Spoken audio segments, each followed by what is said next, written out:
네, 실제로 2년 전과 비교했을 때 이제 금융 투자가 크게 늘어났습니다. 금융 자산 내에서도 이제 금융 투자 자산의 비중이, 그러니까 소위 말해서 주식이나 펀드 이런 자산의 비중이 10%포인트 가까이 증가했는데요. 2020년에 14.5%에서 2022년 24.1%까지 증가를 합니다.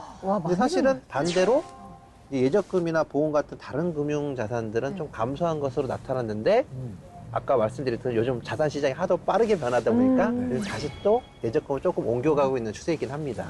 이게 수비 씨 같은 30대가 그 금융 투자 자산 비중이 2020년에는 13.5%였는데 2022년에는 26.7%로 2배 가까나, 2배나 증가를 했어요. 전장으로 뛰어들었군요. 네네.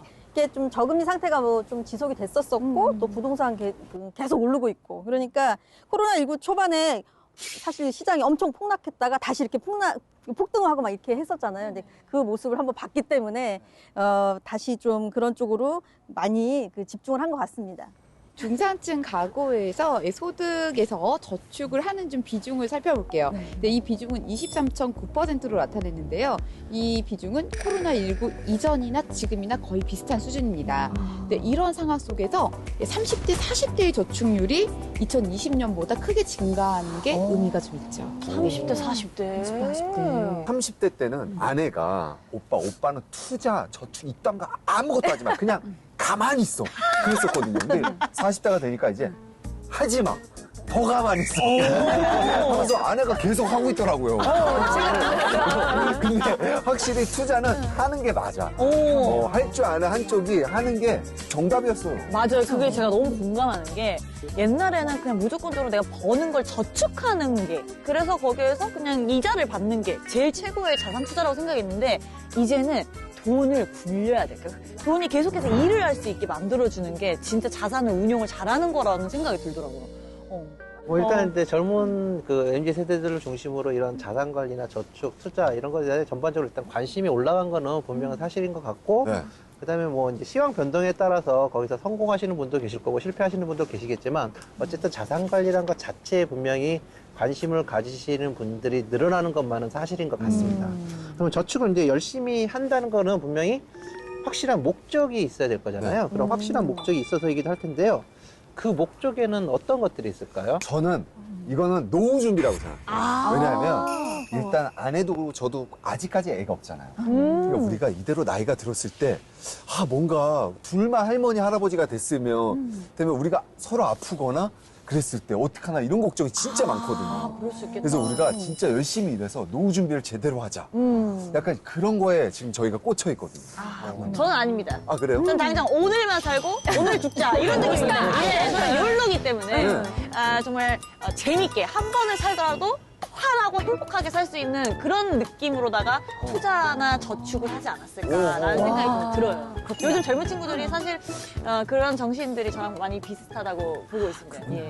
저는 그런 약간 이제 나이가 있어서 그런가 이제 한국인의 혼이라고 하잖아요. 이제 아파트나 이런 내 집 마련을 좀 하고 싶어서 저축을 시작을 했거든요. 모두 맞으신 것 같아요. 네. 노후 대책이 일단 가장 큰 목적이고요. 두 번째가 예상하셨듯이 그 주택 관련입니다. 그래서 2년 전과 차이가 있다면 주택 관련한 목적의 비중이 조금 더 증가했습니다. 그래서 이게 저축의 목적을 중산층 그룹에만 초점을 맞춘다면 주목해야 할 결과가 하나 있는데요. 모든 연령대가 노후 대책이 가장 큰 목적인데 30대만 주택 마련이 더 중요하다고 답했습니다.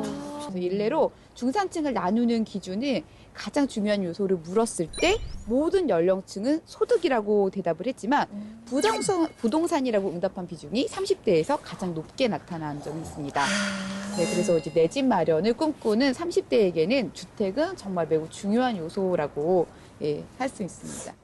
김재호 조유리 씨 네. 부부 같은 경우에는 아마 내 집 마련이 돼 있으실 것 같은데, 네네. 어떤 계획을 세워서 어떻게 실행을 하셨나요? 저희는 결혼함과 동시에 정말 영끌해서 빚끌해서 장만을 했는데 지금 생각해보면 그때 장만하기 정말 잘했구나.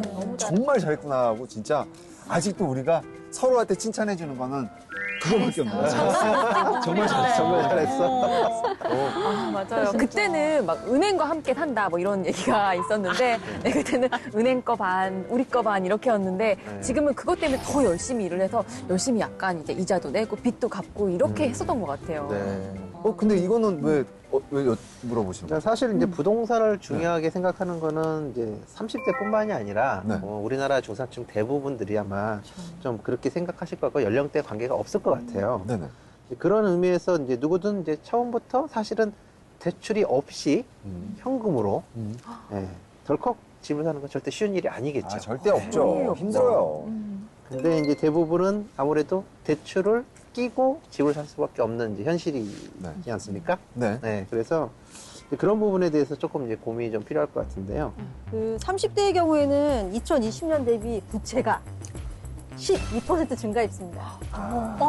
빚이 막 늘어난 거죠. 이게 중산층의 경우도 마찬가지인데 2020년 대비 월평균 소득은 6.7% 증가했는데 월평균 부채 상환 금액은 10.1% 증가했습니다. 그러니까 즉 소득보다 부채 증가율이 더 높은 거죠. 왜 그랬을까? 아무래도 뭐 부채 증가의 가장 큰 원인이 이제 그 이런 거주주택 마련인데요. 이게 부동산은 투입 금액이 크잖아요. 한 번에 큰 돈이 들어가기 때문에 이런 투자의 경우에는 좀 단기적으로만 이렇게 접근을 했을 때는 문제가 좀 클 수가 있습니다. 그래서 결국 좀 흐름을 읽고 똑똑하게 자산 관리를 하는 게 굉장히 필요하다고 할 수 있습니다. 이럴 땐 부자 가이를 꼭 들으세요. 사실 자산관리 중요성은 100번 얘기해도 정말 중요한 거지만 제가 회사 생활할 때 들었던 법칙이 있어요. 돈을 버는 것도 중요하지만 쓰는 게 더 중요하고 그리고 이것을 관리하는 게 가장 중요하다. 맞아. 지키는 게 가장 중요하지. 근데 이 지키는 것 자체가 사실은 자산 관리? 그게 아닐까 싶어요.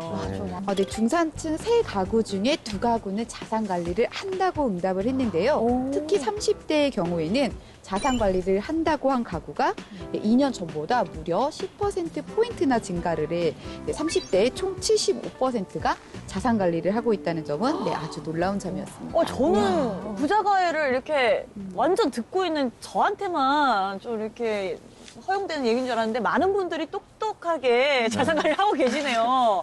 근데 이 자산 관리라는 게 저는 그렇게 생각하거든요. 여유 자금을 어떻게 잘 운영하냐. 그렇지. 이게 핵심 포인트인 것 같거든요. 어떻게 잘하면 할 수 있을까요? 그러니까 중산층에서 이게 여유 자금이 생긴다면 어떻게 뭘 할 건가 이렇게 물어봤을 때 28.3%가 주식이나 금융상품에 투자한다고 답했고요. 네. 부채 상환이나 저축이나 연금이 그 뒤를 이었거든요. 그러니까 그래도 어쨌든 전체 한 94.5%는 여유 자금이 생겼을 때 소비보다는 투자나 이런 저축을 한다라고 했기 때문에 그런 면은 좀 다행이고 좀 희망적이죠.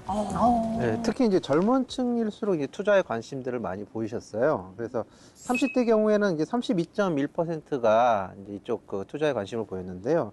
아무래도 30대는 가장 큰 힘이 아까 내 집 마련이다 보니까 어쨌든 월급만으로는 쉽지 않잖아요. 그런 현실이 좀 반영이 되면서 투자를 통해서 수익률을 끌어올려서 내 집 마련의 시기를 앞당기고자 하는 이런 욕구가 반영된 게 아닐까 싶습니다. 아, 진짜 어려워요. 내 집 마련. 그러니까요. 근데 내 집 마련뿐만 아니더라도 내가 나의 노후를 위해서라도 월급 외에 소득이 있어야 된다고 저는 생각을 하거든요. 근데 그 가장 중요한 게 돈을 버는 거. 내가 일 안 해도 돈이 나를 위해서 돈을 벌어주는 거 그게 제일 중요하다고 생각해서 그래서 저는 한 20대부터 자산 관리 좀 관심이 정말 많았거든요. 근데 지금 이렇게 얘기를 듣다 보니까 나도 많이 부족하구나. 계속 공부해야겠다. 이런 생각이 진짜 많이 아직까지 들어요. 뭐 주식 같은 게 답인 것 같아요. 너무 단순해요. 주식만은. 근데 중산층은 주식 투자에 관심이 좀 높은 편이었어요. 그래서 중산층의 68.9%가 2022년에 주식 투자를 하겠다라고 그런 계획이 있다라고 했고 특히 30대는 무려 75%.